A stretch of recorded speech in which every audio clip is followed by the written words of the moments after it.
Right. All right, we're getting started. Looks like we're live on Facebook and on TikTok. Good to go. All right, welcome everybody. It's been a little while. Thank you for being patient with me. So today we're going to be going over the real reasons why people hate their jobs. And we're going to look at this both from an employee and an employer perspective. And if this is your first time joining me, my name is Tina. I'm a happiness coach and I help people deal with the emotions of business. So today we're going to be diving deep into the reasons why people really hate their jobs and what you can actually do about it. Okay, so the first one that we're going to go through is really simple. It's a perspective shift. Let me just switch that there so that TikTok can see. And if I look all over the place, there we go. Sorry, adjusting the cameras. It's been a while since I did this. I've been busy with the art gallery show last week, so that was fun. All right, so perspective shift. So when you think of it as an employee, when you first come into a business and you first land that job, you're excited. You're like, oh, thank God, I finally got a job, or this is a better paying job. Whatever it is that you're feeling, you feel a sense of gratitude, relief, and there's this whole pink cloud kind of vibe, right? You're excited about it. And then as things go on, you start to see that maybe things aren't as peachy keen as you originally had. So what happens is, like, the reality, the newness of it, almost like dating, it starts to wear off and some of the reality sits in. And it's like, man, maybe your coworker that you work with, you don't really enjoy their way of doing things, or maybe they make too much noise or not enough noise, or they're just a stick in the mud, whatever it is, right? There's little things that you start to be aware of that in the beginning you were okay with, right? So perspective shift. So we start to focus more, instead of like, I am so glad that I am here. I am really happy that I have this opportunity. This is going to be awesome. I've been waiting to get into this company. I've been wanting to do these things. And then when you find out what goes on behind the curtains and you start to realize that we're all human, we all have flaws, then sometimes our expectations of what it was like in the beginning and how we started out start to shift. So we have a perspective shift. This also goes not just on the employee, like maybe and maybe it doesn't happen right away. Maybe you're like, it is what it is, and I got a paycheck and I'm doing what I got to do, right? But you're not as excited as when you first start.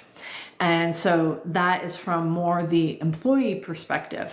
From the employer's perspective, having hired people many, many times over the years, it's very stressful not to have somebody in to fill that role, right? Whatever role that you have in a department, in a company, in an organization, you are hiring that person to help you solve a problem. And there's a whole process that you have to go through. You have to go through vetting that person. Are they the right person to bring on board? You have to go for a training allotment of however long it's going to get them to ramp up, and then hopefully then you can get your time back. And during all this time, your productivity is not quite where it needs to be. Your numbers still aren't quite where it needs to be, yet there's still a lot of pressure going, well, you have the body in, so why aren't you hitting those numbers? So you have all those kind of challenges, and you're trying to juggle and balance, allowing the new person to kind of get their sea legs and get into the role as you need them to. Some people are able to hit the ground running more than others. Sometimes it's not so much about the person's skill set, it's where we are at as a business owner to be able to bring them on. Maybe if it's bringing somebody on to a very established position where you have set rules, regulations, procedures, everything's pretty automated, then that's a pretty easy transition to get somebody new into that role. And But if it's something that is a little bit higher or a newly developed position, sometimes there's gaps in the process of trying to get them lined up and bringing them on board and getting them through the process. So in the beginning, we're really excited, we're relieved. It's like, okay, it's not going to be long now and I'll be able to get that person up on board. So the employer is just as excited to have that new employee on board. And the employer can also shift their perspective from the employee being the solution to the problem to starting to view them as the problem, right? So we have to be careful where we're at, because whether we're on the employee side or the employer side, it's easy to fall into that trap of not having the right attitude, the right perspective, and looking at it from a positive lens. And it can be easy to slip into, I hate my job, because if you've ever had either on the employee side, you had a boss that you didn't really get along with and you didn't like them, that can easily slip into why you hate your job. And same thing with being the employer. It's like if you have a difficult employee and you guys aren't seeing eye to eye, that can make it that you no longer like your job. So you have to be careful. Where are you at with your perspective shifts, and what was it that shifted those perspectives? And can you, more importantly, shift back as if it was day one? Can I start bringing in some more gratitude around this? Can I start focusing more on what is right with the position and what is right with the employee versus all of the things that are wrong? And if you start to focus on that, and I'm not talking like, months and months and years do this. Oh, what you mean, Tina, I can't focus on any of the negative? I'm not allowed to address any of the problems that are going on? No, that is not what I'm saying. What you need to do is allow yourself 24, maybe 48 hours. Just allow yourself to pretend that it's day one, that you're so excited that this person's on board. Instead of getting irritated, it's like, oh, they haven't done that thing again. And here we are, it's the same old, right? So we end up developing this whole history, even with that person. But if we can wipe that out and go back to day one and say, okay, this person's brand new. I will react differently as an employer if I'm treating them as if this was their first day. I'm going to be much more friendly. I'm going to be much more cordial. I'm going to be much more patient. I'm going to seek to understand. I'm going to try to understand what's going on with them. Where are they at? All of these kind of things. Whereas if it's been a while, that employee's there, whether it's 6 months, a year, 6 years, doesn't matter. When we start changing our perspective and we start talking with them differently as if they were not brand new, then some of what we're doing contributes to the problem. Same thing with the employee. If we start acting like, oh, it's the same old thing, they never change anything, I'm going to do all this work and it's going to be for nothing, blah, blah, blah, blah, and the bad attitude happens, you end up hating your job. And the thing is when you first start out, you're just happy to do whatever it is. You're like, okay, I was really looking forward to this. Maybe it was you hadn't had work for a while and you're looking forward to that paycheck. Maybe it is you're looking forward to the growth opportunity that you're going to be able to experience new things. You're going to be able to experience working with a team that is going to help you grow. And people forget that helping you grow sometimes means you're going to go through a lot of shit. And the funny thing is, any job that I have ever worked, it's not the hard stuff that made me unhappy. It was when everything was just perfectly fine and it was just systematic, go in, do the same old. That's not how I'm wired. I enjoy the challenges. So that brings me to the second piece. So roadie. Okay, so return on time invested. So this is kind of like a cost benefit of analysis. And what I mean by that is when you first accept a job, you're like, okay, this is going to allow me to pay my rent, my mortgage, my car payment, whatever it is, I'm going to be able to finally do it. When you go from either a job where you were making less money or you didn't have any job and you first take that on, that is a relief to have that change in your pay, whatever it is. And so you expect to work a certain amount of hours to be able to afford certain things. So you have costs when you first start in on that job. Now, if all of a sudden your costs start to change at home, whether you move to a new home, you start commuting, maybe you had to buy a new car, the kids go to college, whatever it is, you start having increased expenses. Maybe you started when you were single and now you're married and now you have kids, and whatever you started out with as pay, all of a sudden that same time that you're investing in working is now not yielding the same result. So you can start to feel resentful or angry or not liking your job or hating your job because it now no longer covers the costs of what you expected when you first started that. The same thing happens on the employer side, right? You hire somebody on board and you're like, okay, this should be able to allow us to get these things done. And maybe what happens is there's things that change in the business, maybe additional responsibilities, maybe additional rules or regulations come in, and even though you have that person, they're still working that time, you're now not getting the same return out of it because of changes or costs or additional burdens on the role have been applied. And those usually end up happening like in a scope creep kind of way. You know, it's like, okay, well, they need to do this additional training, or they need to read this legislation, they need to follow these procedures, or we have this special project. And it's like, now we're not getting the same return with that same person because maybe their focus got split, additional challenges happened within the business. And so it can be easier for the employer to get upset because now their numbers maybe fall, they're not getting the right return. That employee, they're supposed to have certain things in place to be able to cover everything. Of course, my cat starts yelling now. So I don't know if you guys can hear him, but he's just like, Felix, dude, knock it off. So you can end up having additional costs in the business for time, burdens on their time, right? So being able to do a time audit and see, okay, did that role shift from when they first started?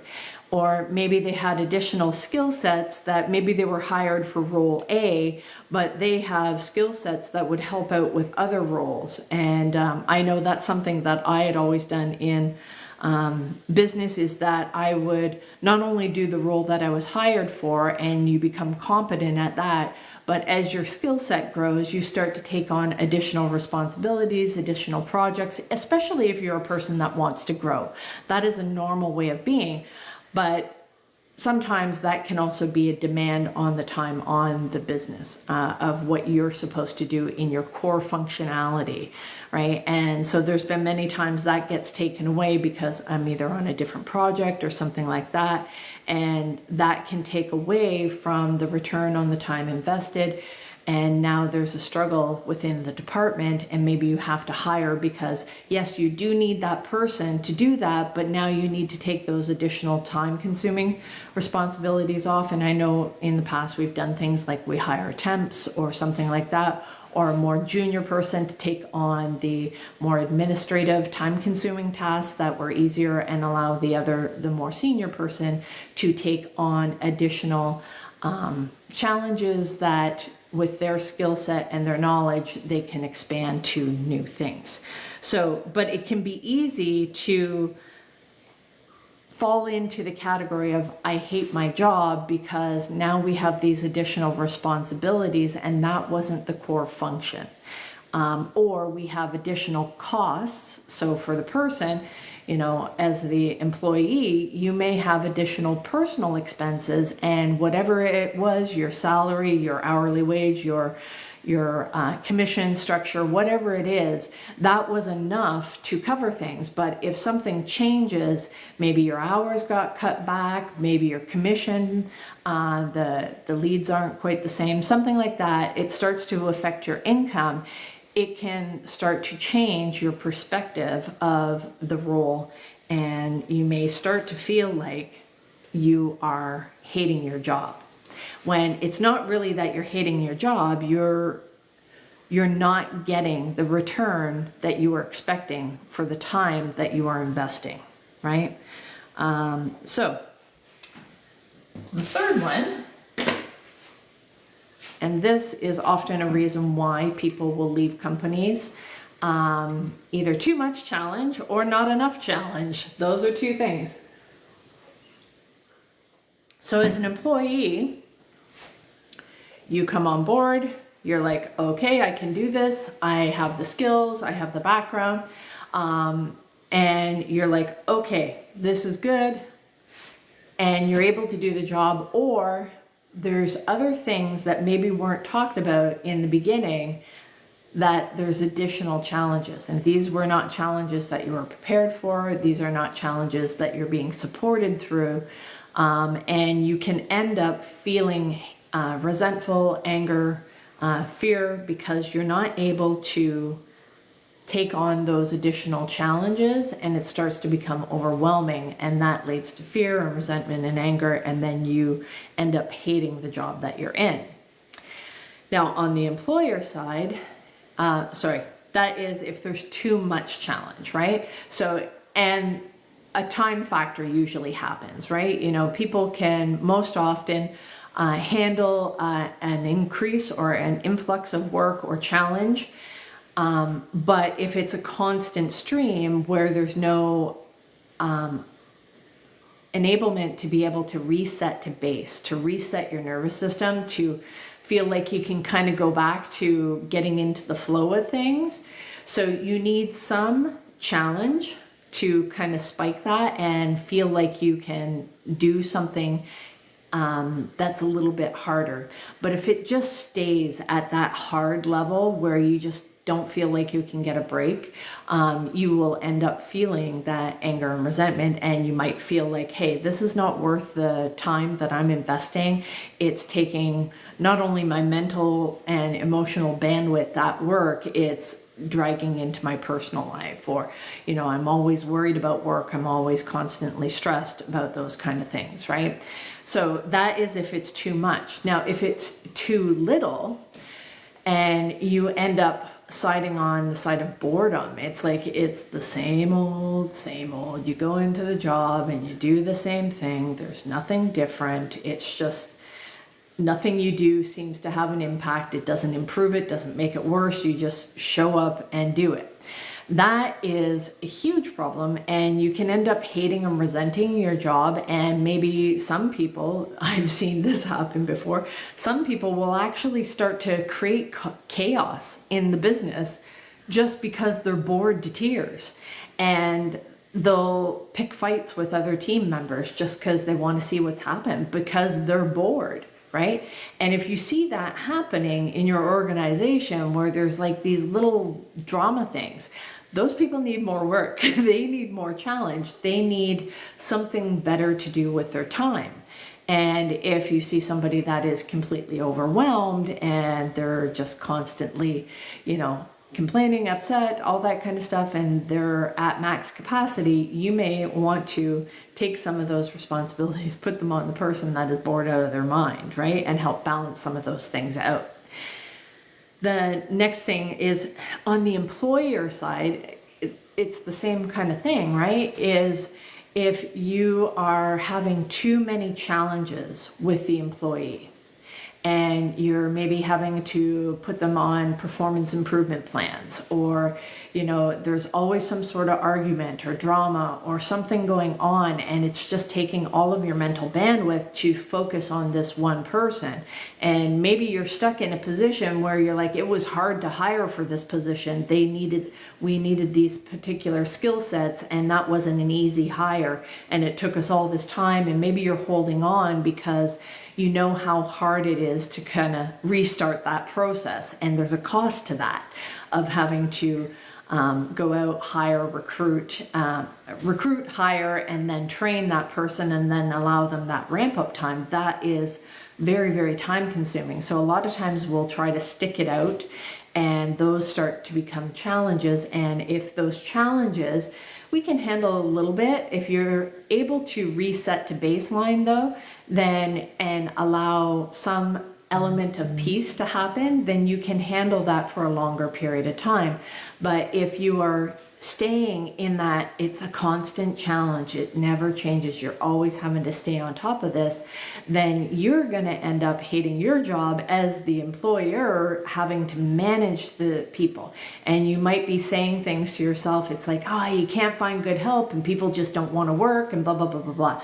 All those kind of things can happen. And oftentimes it's either the person has too much challenge, or you're experiencing too much challenge with the person, or there's a little bit of boredom. Boredom on the employer side is also a problem, because if you find that all of your people are just kind of going through the motion, status quo, I can promise you your business is not growing.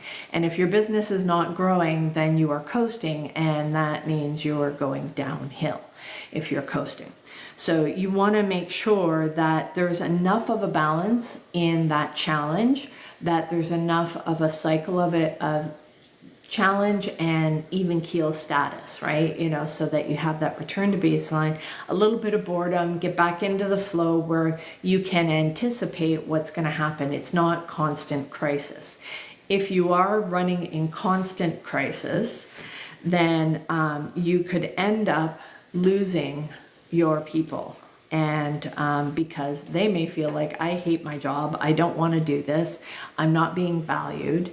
If we can't balance the war with peace, then we're going to end up not being able to move forward like we like to, and not grow in the way that we want to. And of course that it will always happen at the worst possible time. So number 4, displaced anger. All right, so displaced anger is the 4th one. And this can be both internal and external sources. So from the perspective of the employee, the external, if they're having home issues, home challenges, and it might be from one of the other ones, like maybe their costs have increased and now they're working, but it's not covering everything that they need at home, grocery prices, all of those kind of things. Maybe it's not lining up, and now there's additional tensions at home. Or maybe there's a new baby, or maybe they had a fight, or maybe they're getting divorced. There could be challenges that are happening outside of the work environment that get dragged into the work environment.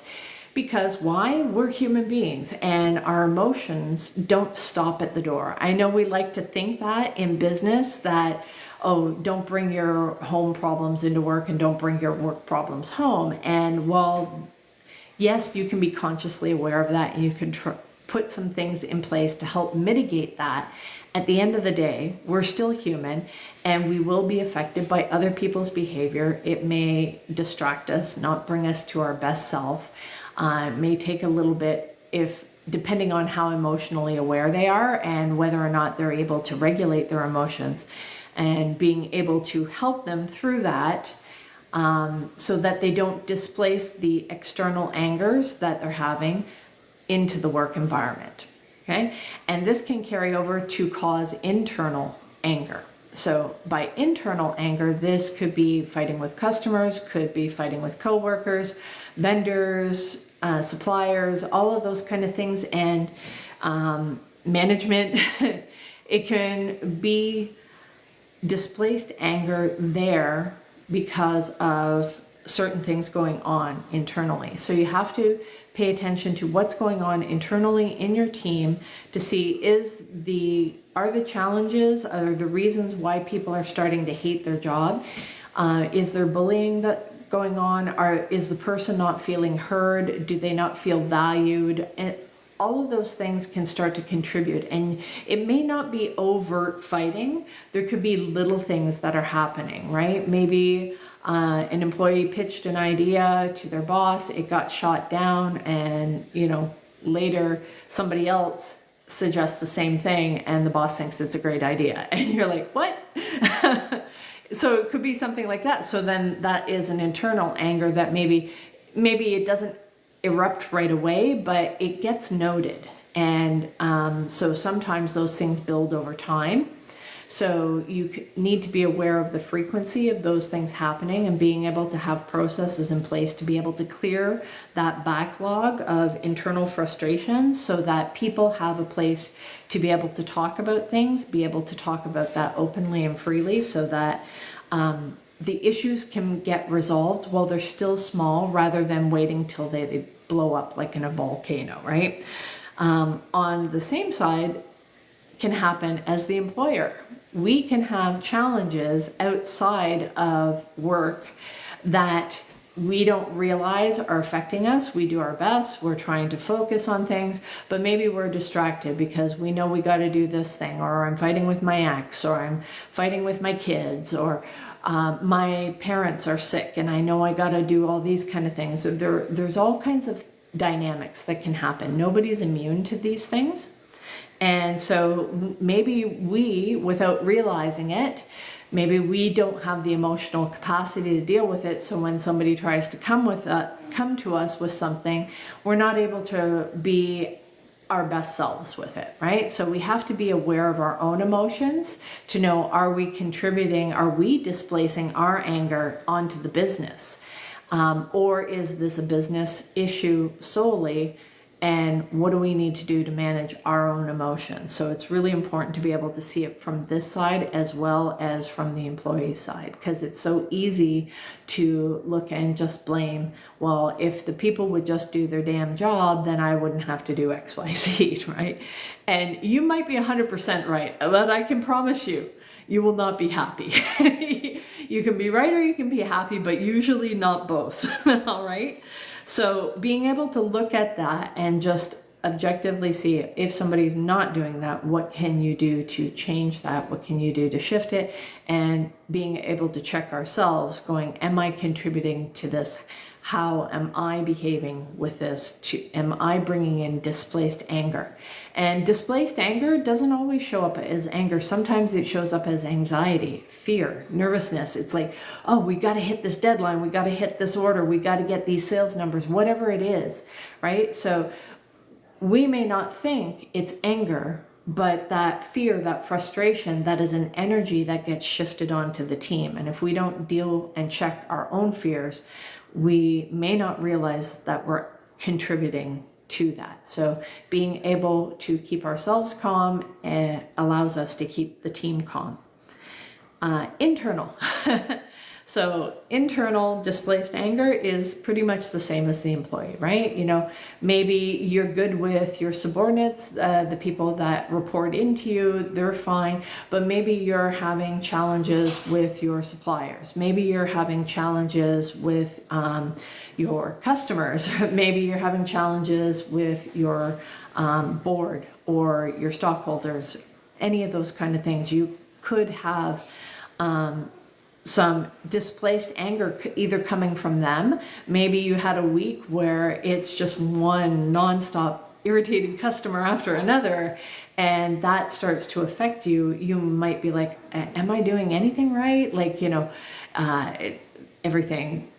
It's like all of your problems gang up on you. It's like I can handle it one day at a time, but when they all, like a few days start to pile up on you, it can feel overwhelming. And that could be displaced anger that is internal within the business that gets put onto you, which can make you feel like you hate your job. So looking at how do I change and shift the perspective to remove the fear so that we are not dealing with things from a place of anger. Okay. Fifth one is burnout. Okay. So with burnout, so employees talk about this a lot of they feel burnt out, they feel overwhelmed, they can't get everything done, they're working too hard for too little money, they don't feel respected, they don't feel valued at work, all of those kind of things, right? So people usually don't label it as burnout until they're burnt out and they're like, oh shit, things are not great. So oftentimes with burnout, it's not so much, and somebody from the outside could be looking at it going, are you kidding me? You're not even doing half of what I'm having to deal with, right? And it can be very easy to point the fingers, blame, get irritated and angry about these kind of things, and then add to the frustration because you're like, you don't even have half of what I have to deal with, right? But what we have to remember is our capacity as we grow, especially if in leadership or if we're the owner of the business, you have a much bigger capacity to deal with the challenges of running a business. Plus, if it's your own business, nobody's going to be more invested in your business than you are, right? So having unrealistic expectations of your employees to feel like they should take those hits. They will take the hits as long as they feel valued. Okay? Good, loyal employees will take those hits if they feel valued, if they feel emotionally supported. If they do not, then all of a sudden things start becoming more about the money. It becomes more about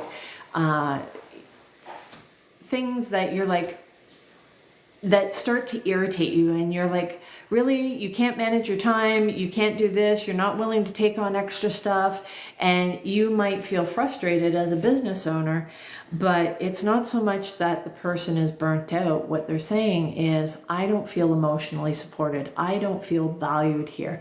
And it's not so much the weight of what they carry on their role or what it is that they're doing, it's how they're carrying it.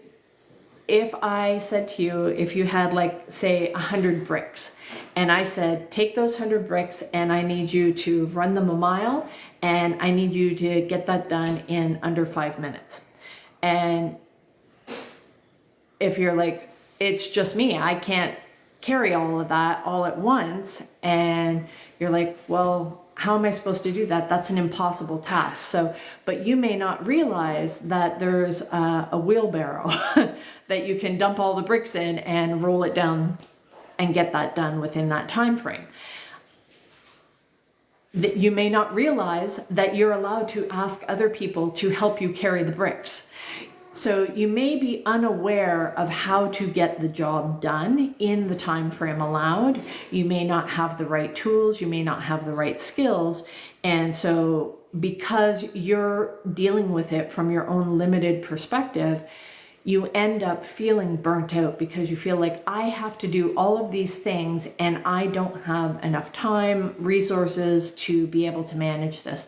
Maybe you don't have enough funds, or you don't have the budget, or you don't have the allowance for being able to carry out the task. Maybe your equipment isn't proper, will not do what you need it to do. So you can end up feeling burnt out by the heavy weight of that. And it's not so much the weight of the actual job or task that's being requested. It's a matter of the emotional perspective and being aware of what resources are actually available to you and shifting those expectations. And when you help clarify that, then things start to change. And instead of hating your job and feeling like you can't do it, you shift the perspective and you are able to do this in a way where you're not getting burnt out. And if you're feeling that burnout, but you're not quite knowing what it is, it's like, well, start to ask yourself some questions along the lines of, not what would make this easier? If I could take anything off of my plate, would I be able to do this task? What would I need to be able to do this within that time requirement? And if it's still impossible, then, hey, Alfred, good to see you. So if it's still impossible and you know that there is absolutely no way. I was in transport and logistics, and a lot of times people who were not aware of the distance between Ontario and BC, they would think that a rush transport load could get there in 3 days. It's like, no, it's 5 days. You need 5 days to get it there. And even if that's rushing it. So Dairy Queen, want anything? Yeah, I'll have a vanilla cone dipped. Yeah, I love that. That would be great. Bring it by, okay? So Alfred. Fine. Oh boy. Oh, I did so good. At least I'm smiling, right? So sometimes it's the expectations, right? And what do we do if somebody has, okay, sounds good. What do we do when we know somebody's asking us something completely unrealistic? It's like, you know that you need to actually communicate that. Whereas a lot of times the burnout happens because we're sitting with the energy of feeling I have to complete this impossible task, and if I don't do it, then I am less than in some way. Rather than looking at the task, it's not you that's less than, it's the expectations of what's being asked is not feasible. Now, that being said, being on the employer side, I have been on both sides of the coin where I've been asked to perform miracles that just cannot happen and being, shot down for it. But on the other side, I've been on the employer side where you're asking somebody to do something, you know damn well it can be done, and somebody is saying that, no, it's impossible, it can't be done. And so on your side, you're getting frustrated. You're like, no, it's gonna friggin' be done, and this is exactly how you do it. And you might feel frustrated and angry, and you might start hating your job or hating your employees, going, this is ridiculous. Why can't people just do it the way I would do it, right? And so what we have to be careful at on both sides of this is being aware of, if we are feeling that way, we're frustrated, we again have to adjust our expectations. Does that person have the same amount of experience you do? Do they have the same knowledge and skill set? Has that been properly transferred to them in order to enable them to do the role the same way that you have? No? Okay, yeah. I didn't think so. And if you have way more experience or way more knowledge, being able to transfer that knowledge to your team is a challenge in and of itself, because from your perspective, that's the easiest thing in the world. And you've got all of these other challenges, and you don't have the time to sit with them and walk them through that. And they need to make that leap themselves and figure things out and close the gap, all those kind of things. I've been on both sides of this. But I can promise you, if you slow things down enough, because what will end up happening is, if you think that way, it will always be left on you. You will always be stuck in micromanaging. Your team will start to become dependent on you. They won't want to take any action. They won't want to risk making a mistake or not doing it like you want them to do it. So you'll end up creating this dependency. And then you, as the business owner, will get burnt out, because of course they can't do it like you do. Because if they could, they'd be running their own business. They wouldn't be working in yours, right? So if they had the same skill set, the same knowledge base, they would not be working for you. They would not be willing to put in that time, energy, and effort. It wouldn't be a good return on their investment of time if they had the exact same skill sets as you and they decided to work for your company instead of doing their own thing, right? So now You as a business owner, no, there's a have at or go. You want to go start your own thing? Enjoy all the challenges. There's a lot more than meets the eye. Even if you have a ton of experience and you know if you know what you're doing, you know that the hits will come. You know the punch in the face, the days where you don't want to continue, the days where you want to throw in the towel are going to come. But you're the one that chose that, right? So your employees are wanting to help you. So if you shift your perspective back to, they're eager to help me. So what do I need to do to show them what it is I need help with? No different than when you first hired them on board, that they want to help you. They want to make a difference in your company. So treat them as if they want to make a difference in your company, and you are giving them the opportunity. Even if that means you have to slow down, you have to allow things not to be as productive or not as good as how you would do it, so that they can get up to speed, take that time to correct them, support them, guide them through that, and emotionally support them through that. Build their belief that they can do it as well as you can, right? Correct and affirm the things they're doing right instead of the beating down. And I know most entrepreneurs, the beating is what actually motivates them. They like that challenge. Your employees don't necessarily like that. So you have to remember that a little bit more sugar works better for them to bring them along rather than beating them down with that. So you definitely want to avoid your employees going into a burnout state. And if you start having a bunch of people go off on stress leave and stuff like that, that is a good indicator that you may need some change management process in your company. This could be a 5-day workshop. These are things that I do to be able to help support companies through the emotional challenges, because a lot of times it's not the systems, it's not the processes that are the problem. It is the emotions that are behind it, and being able to unravel that and get people to a state where that they feel happier, they feel calmer, they're going to contribute more, they're going to give their best ideas, they're going to show up and be productive. You are going to be much happier as a business owner if your people are showing up and they feel like everything that they do makes a difference. They feel like they're properly compensated. They feel like the stuff they do makes a difference within the business, that it's not wasted time, right? Everybody wants to feel like they're effective. Everybody wants to feel like they're valued. And if for whatever reason, whether it's internal arguing, whether it's not having the right tools, systems, or processes in place, maybe it's different challenges, maybe it's budget limitations, but being able to get people on the same page, working together and finding those solutions versus fighting and just beating that through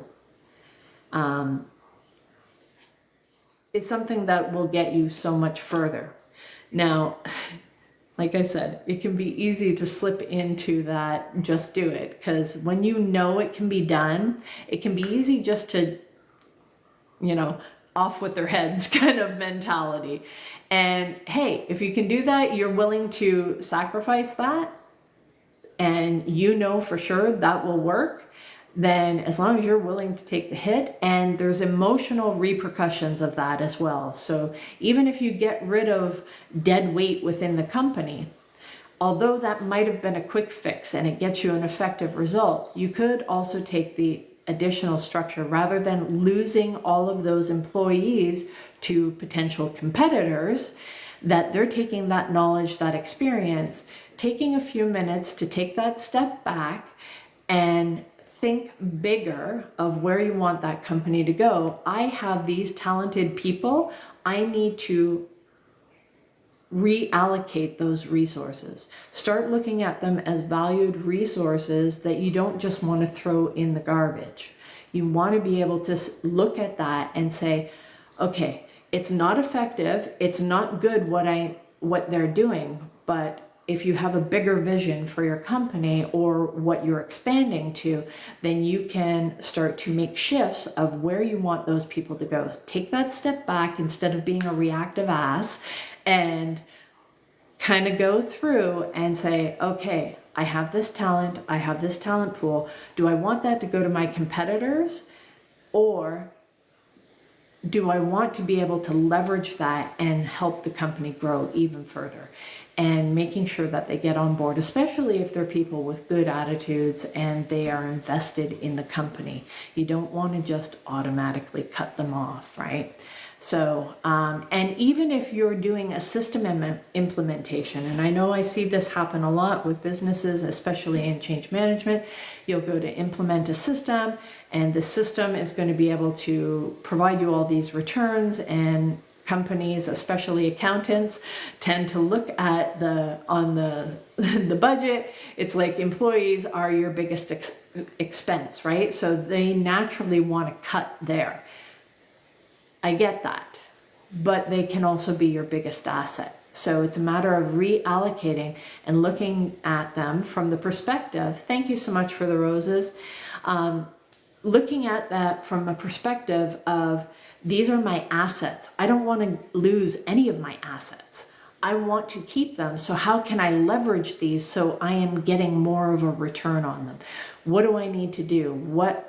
How do I need to expand the company so I don't lose these assets and I get to keep them because they're mine, right? So you definitely want to do that, because those employees that are good, they want to be part of a business that they're growing.